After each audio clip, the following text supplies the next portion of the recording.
García Alonso y está aquí con nosotros. Buenos días, bienvenida. Oye, es que sí, tú dices femenino o dices mujer y inmediatamente vienen una serie de estereotipos que no sé, ¿de qué nos sirven? No sé, y sirven de mucho, ¿De es por qué eso nos que se ha sirve? preservado durante toda nuestra existencia, ¿no? Ajá. Los estereotipos justamente sirven para saber cómo comportarnos. Supongamos que cambiamos de ciudad desde que nacemos, tenemos que tener ciertas normas, ¿no? De cómo comportarnos, cómo hacer, qué no hacer, pero desgraciadamente muchas veces no corresponden científicamente.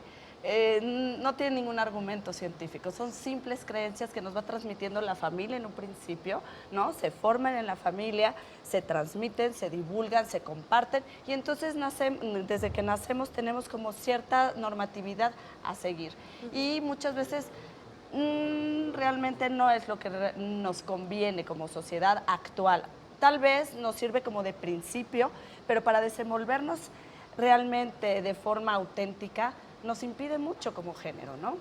Nos impide ahora, tanto a hombre como mujer, nos impide podernos desarrollar óptimamente, porque atribuimos mucho estos estereotipos, decimos, bueno, tú, mujer débil, mujer frágil, temerosa, sumisa, sensible.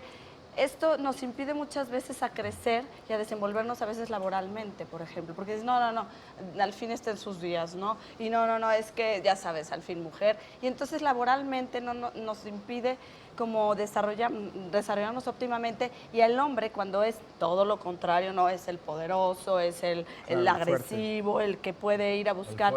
Exacto, y que puede ir a buscar afuera realmente el alimento, bueno, se pierde muchísimo de la parte de la casa, ¿no? Oye, Vero, pero estabas platicando que estos estereotipos o estos valores obviamente vienen de la casa y que de alguna forma, en algún momento, funcionaron, ¿no? Pero la sociedad también ha ido cambiando. Entonces, me imagino que los estereotipos también deberían ir cambiando a la par de que ahora las mujeres están más en el mundo exterior, digamos, laboral, emocionalmente, y los hombres también ya están como en la casa. Entonces, el estereotipo tal cual de hombre, mujer o femenino, masculino, debería también ser un poco más light, o ahora en la casa deberían también ya como darle otra línea a ese estereotipo. Exacto, porque bien estás haciendo la diferencia, Andrés, entre lo femenino y masculino, que no tiene absolutamente nada que ver con lo que nacemos. Nosotros nacemos con una genitalidad, con una anatomía que no tiene absolutamente nada que ver con lo masculino y lo femenino. Lo masculino y lo femenino lo traemos todos,